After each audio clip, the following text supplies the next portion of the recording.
everyone. Thanks for being here. Well, a lot has happened over the last week, including the supermajority overriding most of my vetoes, costing Vermonters hundreds of millions in new taxes, fees, penalties, and unsustainable spending in the coming years. We wanted to focus today on some changes to the pandemic housing program, or the hotel-motel program, as it's commonly called. But before we do, as a reminder, one of those bills I vetoed was the state budget, which was because of a $20 million unnecessary increase in DMV fees and a 13% increase in annual spending. Unfortunately, the legislature wasn't interested in addressing those concerns. After a political flare-up at the end of the session, they were interested in discussing the pandemic housing program. Now, what was interesting about the housing bill, H-171, which I signed today, was that for the first and only time this session, legislative leaders were willing to negotiate with us and pass a bill that gave us tools to ease this transition and address the issue of permanent housing at the same time. Secretary Samuelson and Commissioner Hanford will outline some of the specifics from this bill, as well as an update on the work we've been doing. But in summary, instead of transitioning back to our pre-pandemic program in its entirety on July 1, which was what the legislature had passed unanimously in the Budget Adjustment Act in March, participants will be able to stay eligible until we find an option for them. Importantly, it gives us more tools, including investments we'd asked for during the session for permanent housing, and requirements that those in the program work with us to find a solution. Overall, we believe this is a good step forward, which we can fund with existing resources rather than diverting it from other investments, and I appreciate the collaboration, at least on this one. So with that, I'll turn it over to Secretary Samuelson.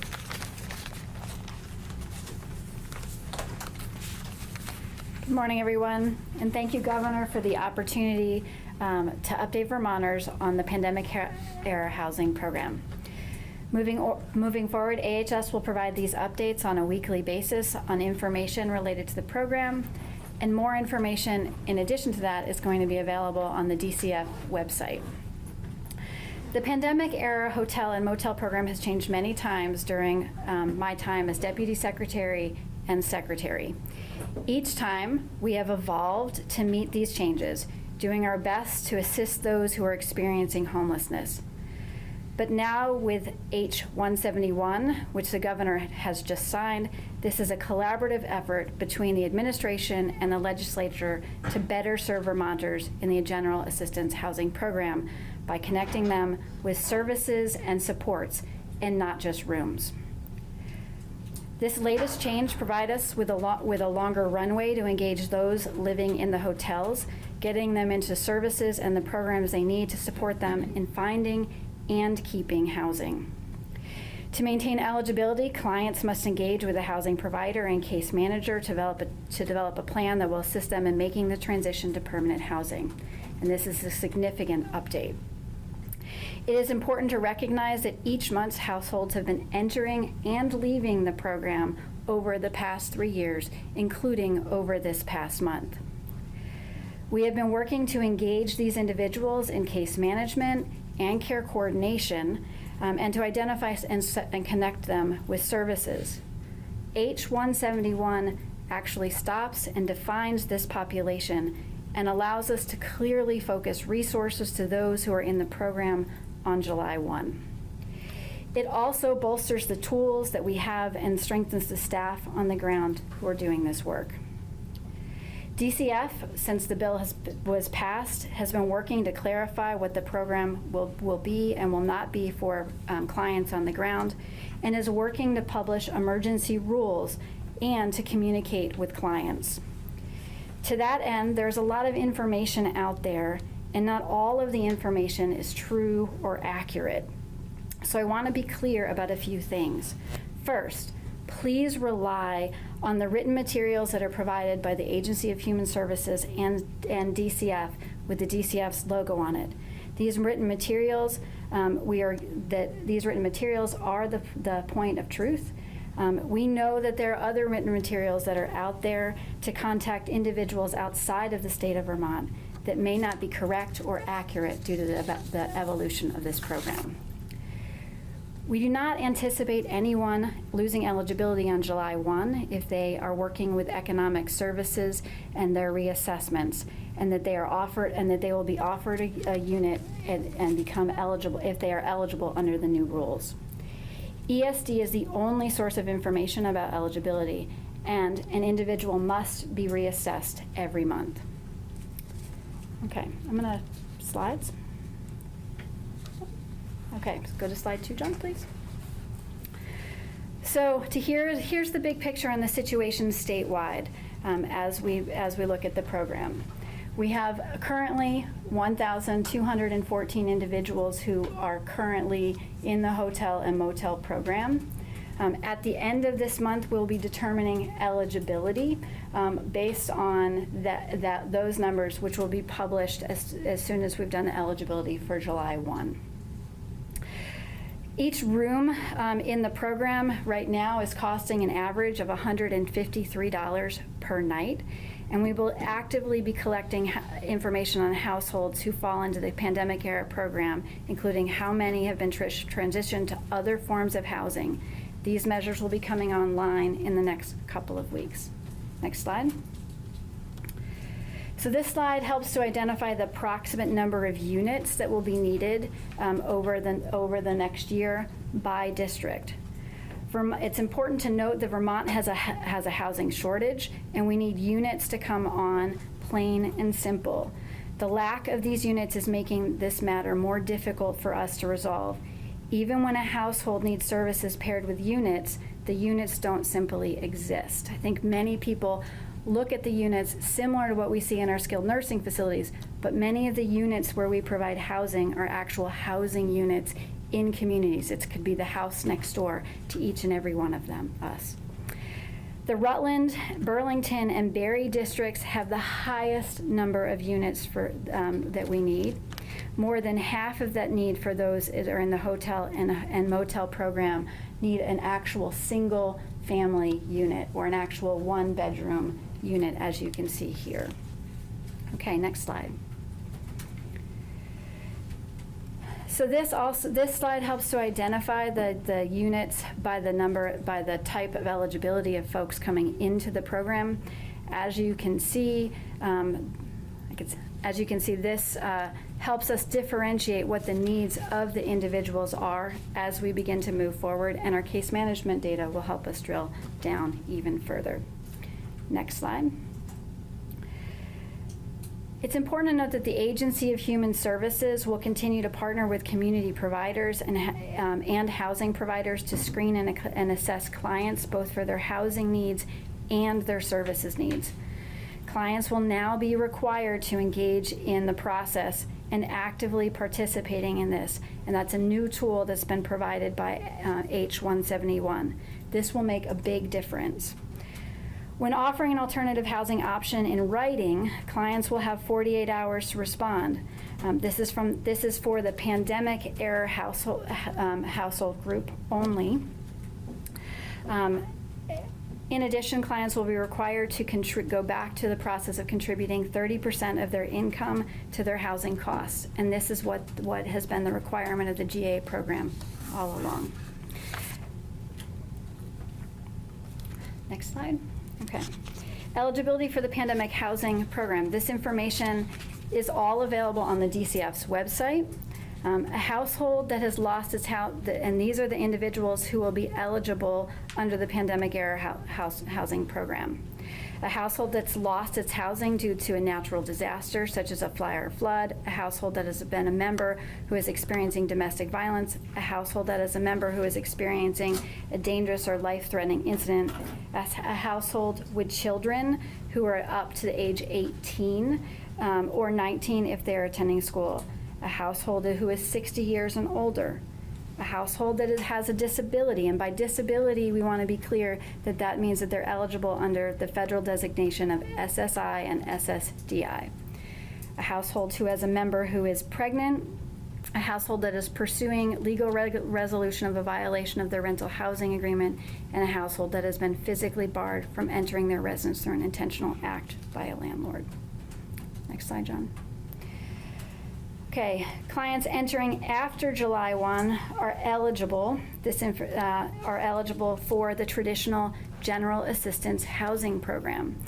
That means that if they come in after the first of the month, they will have 28 days for continuous enrollment if they are 65 years and older.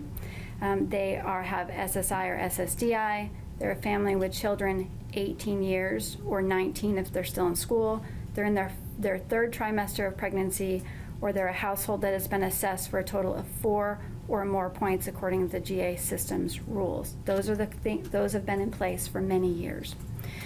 In addition, if a household it falls under the catastrophic category, which trumps the ones above, they get 84 days. As we've talked about here before, that means they've experienced a fire, flood, or natural disaster, the death of a spouse or a minor child, that they're court-ordered constructive eviction, or domestic violence. So that's the GA program, and individuals entering the housing program after July 1 will be subject to that. Okay, next slide. So the Department for Children and Families is in the process of promulgating rules. The rules will outline specifically how households will maintain their eligibility under the pandemic era program. They also will be communicating that out to the clients in active communication. The bill was only passed by the legislature last week, and they're working to make sure that they get the information out to clients prior to the beginning of the month. Next slide. There's been a lot of questions about the security deposits, and I want to make sure that we are clear. The security deposits were provided to clients who are participating in the program for a very short period of time during the pandemic. We don't know how many people who have been in the program and should have received a security deposit back received them. However, we are working with the Attorney General's Office, Consumer Protection Division, and Vermont Legal Aid to make sure individuals have the support that they need. I want to make sure that folks are clear. The program that had the security deposits ended before March 31st, and those deposits should have been paid out at that point in time. Okay, next slide. Okay, again, I want to remind folks that the Agency of Human Services is actively working on projects with local communities, and we are engaging with them related to what's happening under Act 171. For those who we have been working with, we've reached out and contacted them already. Again, I want to remind everyone of the resources that are available to help on the DCF's website. They also can call ESD at 1-800-479-6151. Thank you and have a good day. And at this point, I'll turn it over to Commissioner Hannaford. Thank you, Secretary. H-171 included more targeted and permanent housing investments, and to accelerate the building of homes we need where we need them, advance the effective date for zoning reforms included in S-100 or the Home Act. Much of the reforms in S-100, such as allowing duplexes everywhere single-family homes are allowed and allowing increased density in areas with water and sewer, now become effective July 1 instead of December 2024. It's understandable this accelerated timeline is concerning to some communities. We'll work with them and the regional planning commissions to do everything we can to help.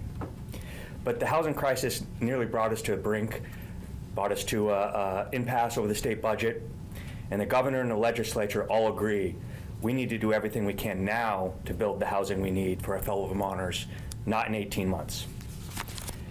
H-171 also included more money for VHIP, the most productive program so far in bringing new housing units online to those exiting homelessness. It also included funding for VHCB, Vermont Housing Conservation Board, to purchase new energy-efficient manufactured homes and fill vacant lots in manufactured home communities around the state. It also included more funding to rapidly deploy for emergency repairs to mobile homes where families could otherwise be at risk of becoming homeless. And it helps our nonprofit, mission-driven housing providers increase the number of units set aside to those exiting homelessness. We are targeting these investments to communities with the greatest needs, the largest population of those participating in the pandemic housing program, and ongoing gap analysis of units produced versus unit need by region guides these investments daily. For example, we're working with partners in fire safety and code enforcement to analyze offline properties across the state for rehabilitation opportunities. We're working with other housing funders and lenders to bridge funding gaps to get projects to close in quicker. We're working with regulators at all levels across the state to resolve stalled permits and barriers preventing projects from starting construction.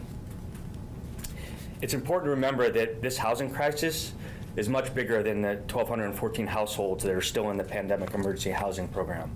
Literally tens of thousands of Vermonters from every background are impacted every day by the lack of housing, and our future depends on solving this together. Thank you. Thank you, Josh. Thank you, Jenny. And now we'll open up to questions. Governor, if I do my arithmetic right, $153 a night is $4,590 a month. I hope I did my arithmetic right. Couldn't do any better than that. I mean, that sounds like a lot of money. It is a lot of money, and it actually was more during the pandemic, and because of the supply demands versus what the need was. So we understand that. That's why we want to move to more permanent solutions, get them transitioning out of that program as quickly as possible, and get them into the permanent housing they need. Either one of you want to answer further? Thank you, Governor. H-171 does require, excuse me, the Department for Children and Families to renegotiate these rates. As the governor mentioned, with the supply and demand, it was really hard, if not impossible, to negotiate when the rooms were all full and we needed all of them. They are no longer full. We have a better position to negotiate, and we'll begin those negotiations very soon with the hotel and motel owners. So it may be going down. Yes. Governor, you talk about the need to have our housing market right now firing on all cylinders. With all of these policy changes, especially with some of the zoning reforms and duplexing by right, I'm wondering how far some of that will go as we haven't really acted on Act 250. You've mentioned, I think it's like 0.3 or 3%, something like that, of the land mass in Vermont has exemptions. So where do you see Act 250 playing into this? Yeah, I mean, that's an ongoing conversation we need to have with the legislature. The modernization of Act 250 is something that we've been working on. I think we've had a bill almost every single session that has not survived in its entirety, if at all. So it's vitally important that we look back and modernize this provision that was put into place over 50 years ago, and it needs to be updated and upgraded. I think most Vermonters understand that, but we haven't been able to get it across the finish line. And to clarify, the 700 or 800 households that have already left the hotels, they are not included in that 1,200 number, or they're not included in this program going forward.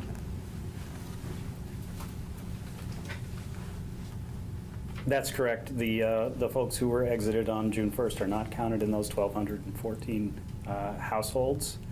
They are not counted going forward. They may still be eligible in other ways, and I think a number of those households are applying to see if they do qualify under one of the other categories.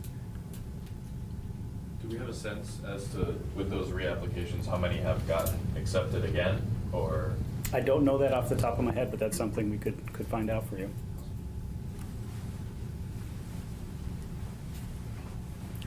One thing I'm confused about, and maybe someone could clarify, we have the program that's 28 days. We have the program that is 84 days, and yet are you also saying that these programs will be continued indefinitely as long as people participate in the services? Is that what the message is? We still will have a general assistance Yeah. program, yes. Commissioner Winters can speak to this in more detail. I think what the legislature did in H-171 is they put a marker in the sand. They said, for those who are in the pandemic era hotel program, which ends on June 30th, they are eligible under Act 171 to the new provisions. In addition to that, we've reset the GA housing program, which is Vermont Safety Net program for those individuals who are experiencing homelessness. That will be running in the background. So there will be two populations. One population is the one that's been clearly identified, and we'll know exactly what that number is on July 1st. And then the second population are those who will be entering homelessness on an ongoing basis, and it gets us back to our pre-pandemic program.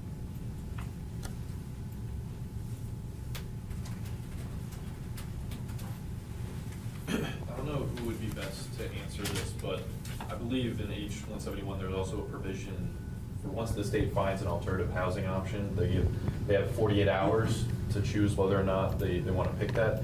Can someone just elaborate on what the downfall of them not taking that is, or would they be out of the program if they don't take that? Would they still be in the program? How would that shake out? They would be not eligible for the program at that point. Just say, there are a lot of changes going on, and we've only, learned about the provisions about a week ago, and the governor just barely signed the bill. So there's a lot of detail that we're still trying to work through. So I'm a little reluctant to say anything that causes more confusion or anxiety out there. But it's true, there is that 48-hour rule. We are implementing administrative rules to clarify what it means to engage, what it means to exit people from the program once they've been offered an alternative option. You'll see some more clarity in the administrative rulemaking that'll be coming across soon. Is there any, I know you say it's fluid, obviously, but is there any kind of regional part of this? So say if someone is in a motel in Barry and they're from Barry, will it be in central Vermont, or could they be found an option in Rutland or something like that? Or is there any rules to that? I'm not sure that that's addressed in the rules. I would just say as a general principle, we're trying to help people into permanent options that work best for them. So I think we would take regional considerations into account. We'd do our best if they had a preference. But ultimately, I don't think alternative housing option is really defined in that way. It doesn't have to be, within a certain number of miles or anything like that. We will be looking statewide, but hoping to accommodate the needs of the person to make them successful in a permanent housing transition. Thanks. Did I understand you to say that you'll be filing some emergency rules to move up the implementation date of some of the zoning changes? Did I hear that correctly? That was part of the Yeah, 71. it was. Yeah. Yep.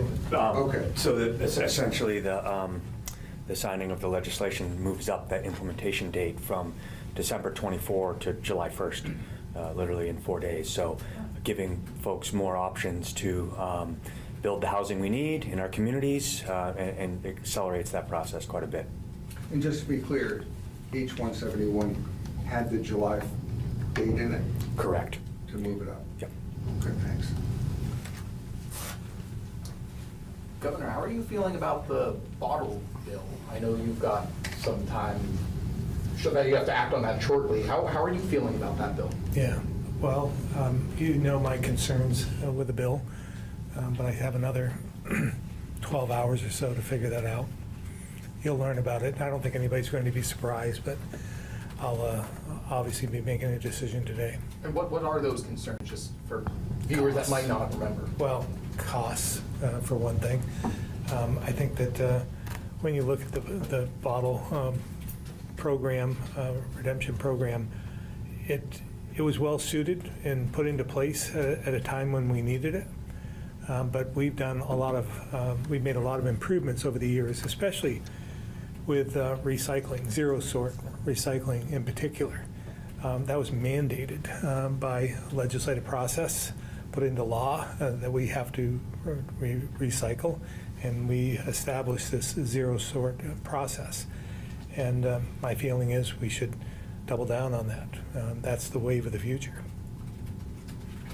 What about the argument that bottles and containers that have a deposit are much more likely to be not only redeemed, but recycled at the same time? So if the goal was to recycle clean products as much as possible for future use, wouldn't the bottle deposit law be the way to go? Well, I think it's just I've used this analogy before. It's like a Rube Goldberg type approach to recycling. I mean, think about all the process, all the steps in the way when you have to recycle and redeem your deposits. And what about those areas that don't have redemption centers? What about the folks? We're talking about housing right now. What if you're living in a single-family dwelling? You're living in an apartment, a one-bedroom facility somewhere, and the redemption center is 2 miles away. What are you supposed to do with all the bottles? I mean, this is the magnitude of the expansion here is dramatic. We're not talking about just some carbonated beverages. We're talking about all kinds of things, and it may be expanded beyond that. So I think it's time for us to decide what we want to do here. Are we serious about recycling? And if we are, then we should double down on the system that we put into place and pass into law. Is part of your thinking concerned with the possible, if this law goes into effect, some of the recycling centers, the single source people, Casella, have said it's going to increase recycling costs because you're diverting some very valuable You're taking all the good stuff out. So what's their incentive? So is that part of your concern, Sure. that it's going to be raising costs? It's the cost and the complication of what we're trying to do. And I just think there's a simpler way to do it. But we need to focus on that in order to make it successful. I think it's been highly successful. I see people that, and I've always taken recycling serious, and maybe it's just part of my frugal nature. I just like to get as much as I can out. I don't like to throw things away. So I've seen, other businesses and friends and family members who have really taken it on and really are starting to recycle much more than they put into their regular rubbish at this point. So I think it's working, but I think it could be working better. We need to focus on that. So whether it is the impeachment investigation into the Franklin County sheriffs, we have the Orange County audit that couldn't really happen just historically with sheriffs. And I know some legislators are working things for maybe next session and down the road to kind of maybe have some more oversight on them. And with all this going on, I guess, do you feel that not necessarily an overhaul to how the sheriff's departments works, but do you believe there needs to be some change and kind of just going crazy right now? Well, we did pass that provision, and I signed that into law with some more oversight, and I thought that was a good step forward. But we'll see what they have to offer the next session. Back to the housing discussion, you mentioned negotiations with legislative leaders, and obviously they had implications with the budget. But for you, what was that negotiation like, knowing that if you got a deal done, that your veto probably would get overridden? It wasn't lost on me that I was working against myself, but at the end of the day, it was the right thing to do because we know we need housing. We have a crisis on our hands, and we need to do everything we can to forward that. And I saw an opportunity for us to get some of the provisions that we've been actively pursuing during the legislative session, but were unsuccessful in doing and accomplishing. Many of those were cut from some of their bills. So I thought it was a good opportunity for us to get more of what we needed, more tools to provide assistance, and for them to get what they needed as well. How do you view your role in Vermont's government now? Obviously you're frustrated off the top about the veto overrides, and obviously everyone knows the climate in the state right now. I'm just wondering, how do you view where you are and kind of your decisions?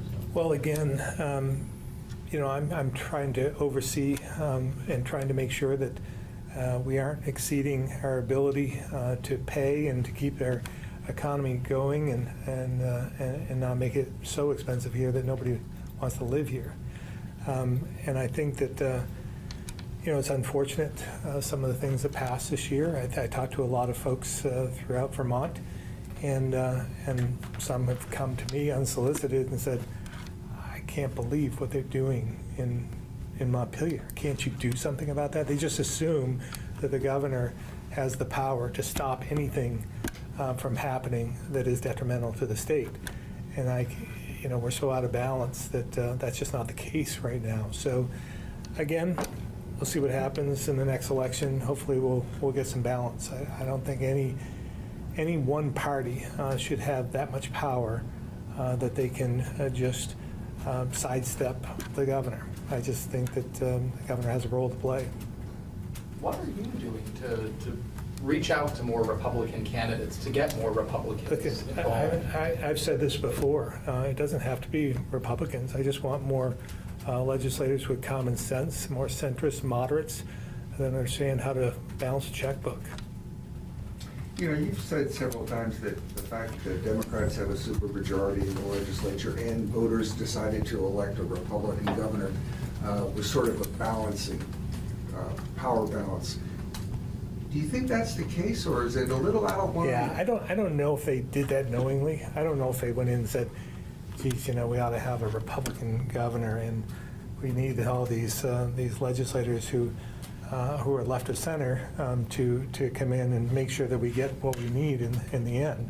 I don't think they did that. I think they know their legislators, or they think they know their legislators, and they think that they're forwarding their ideas and keeping their pocketbooks in mind, when we're voting on different measures. But they also know me, and it's something they've gotten to know me better over the last decade.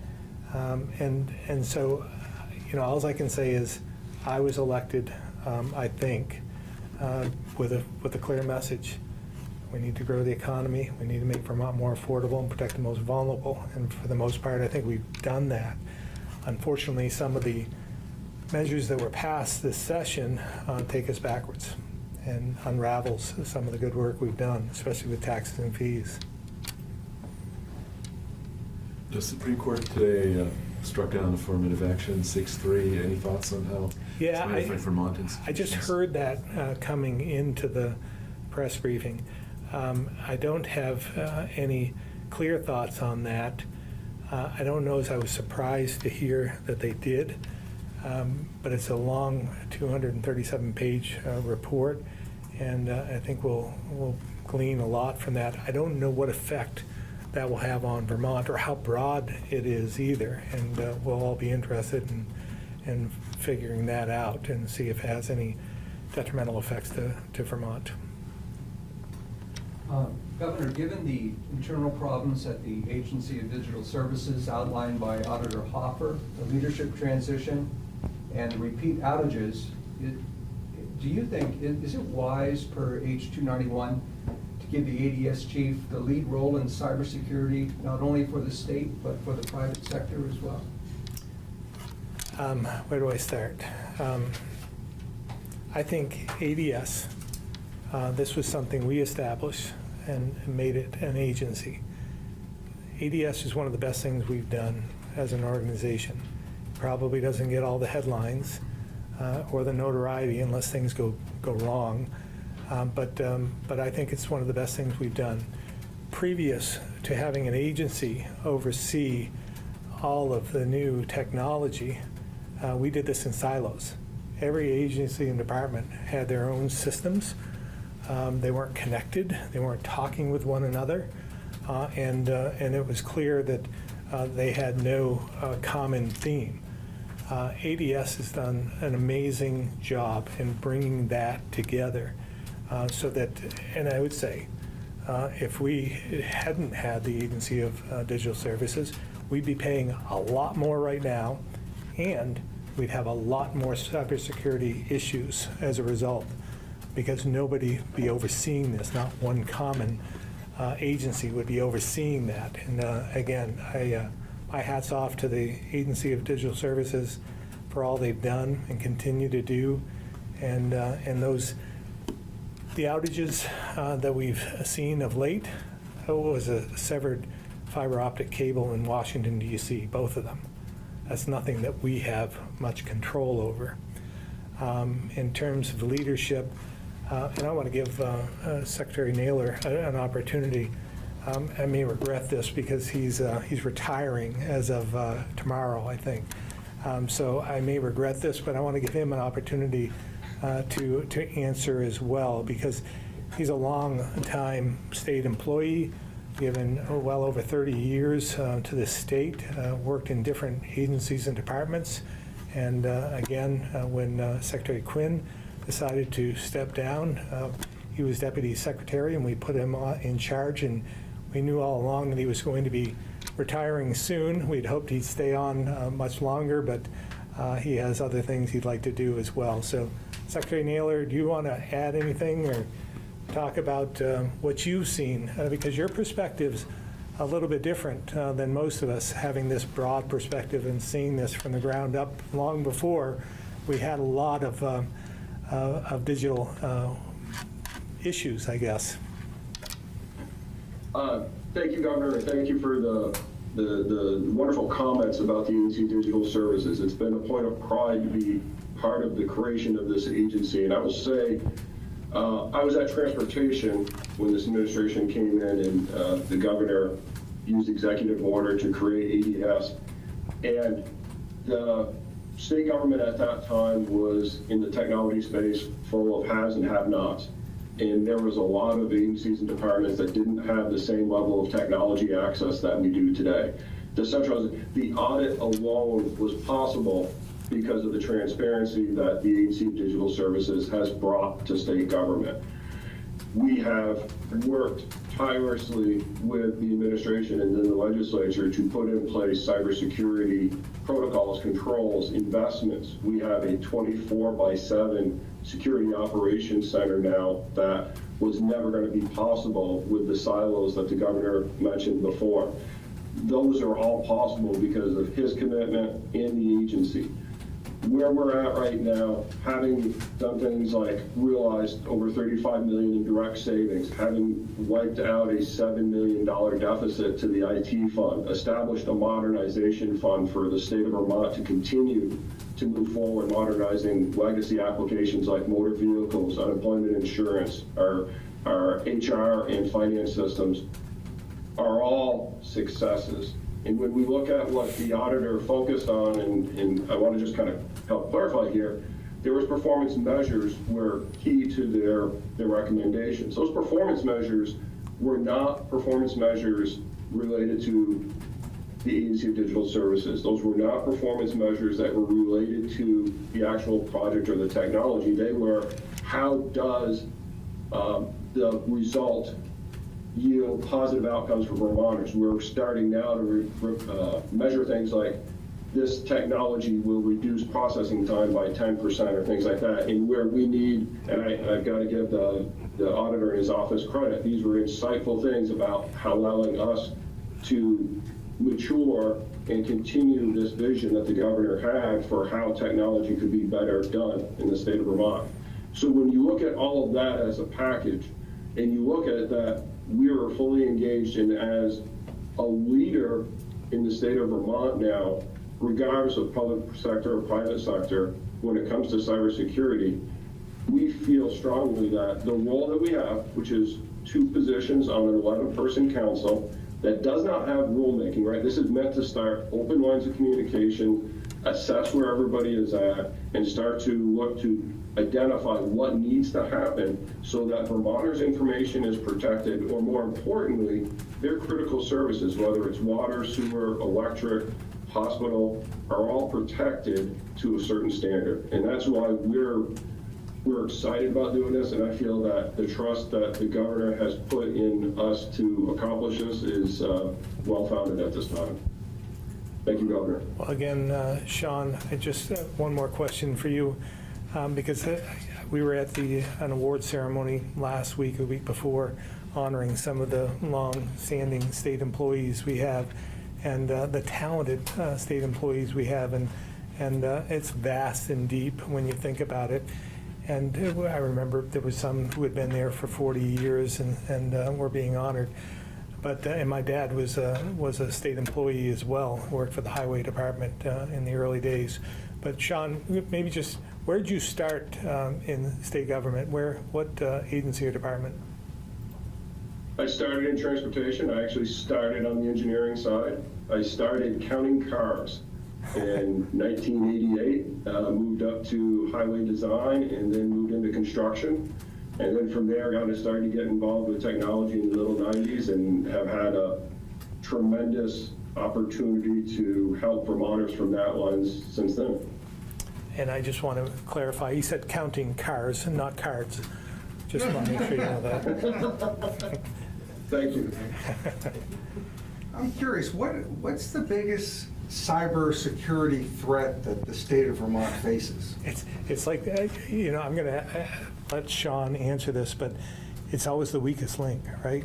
Every single state employee is a link in all of this. And we have, that's the other thing that has grown tremendously. The number of cyber attacks we have on a daily basis is astronomical. And Sean, you could probably tell us off the top of your head, but this has grown in thousands over the last 5-6 years.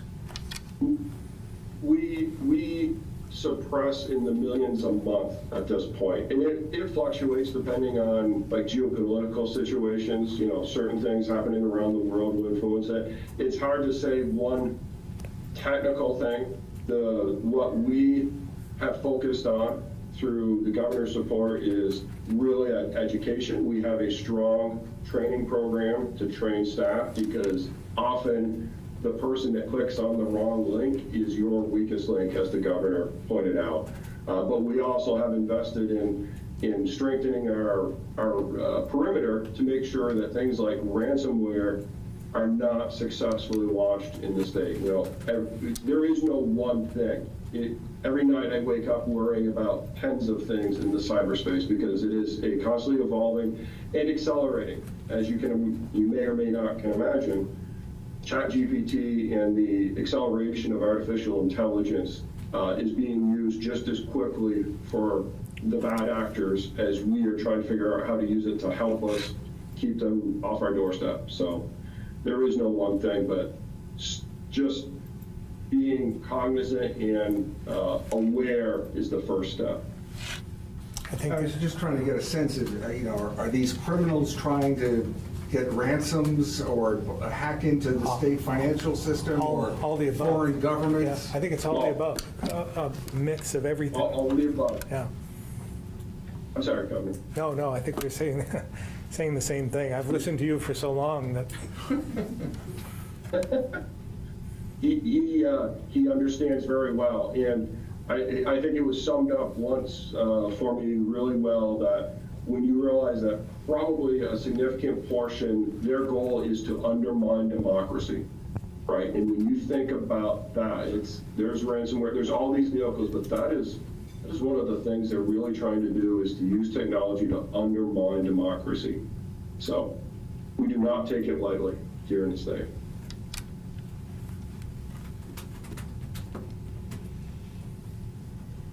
No other questions about cybersecurity?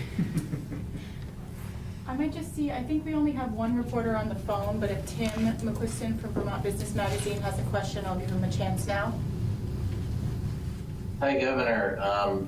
The revenue report came out, and it was, again, disappointing, especially the personal income tax. And I know that you don't like to speculate, but you have to have contingency plans, I'm sure. Like, I remember Governor Shumlin having to just, I think in August, it's a couple of months after the budget had been enacted, had to cut across the board because of there wasn't enough revenue to meet the spending. Do you have a contingency plan if things, continue on this track?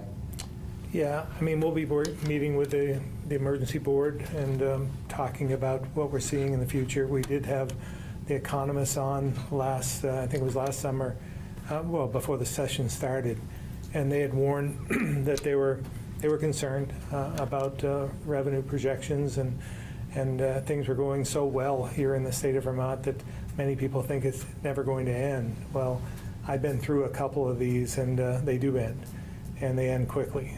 So we will take whatever measures we need to take, but we're hopeful that we'll be able to continue to provide for the services we need. I mean, we'll prioritize in that respect, but I'm still hopeful that we'll continue to do good work, regardless of my opposition to the state budget, for instance, or any of the bills that I vetoed. Now they're law, and we'll adhere to them, and we'll do the best we can to make sure that Vermont is as competitive as possible and continues to bring people into this state and tries to attract businesses to come here, and so that we don't suffer, so the Vermonters don't suffer. But again, I've been concerned about those economic storm clouds that I say are on the horizon, and we're starting to see them with the revenue reports. All right, thank you very much. Thank you. Last call. Thank you all very much. Thank you.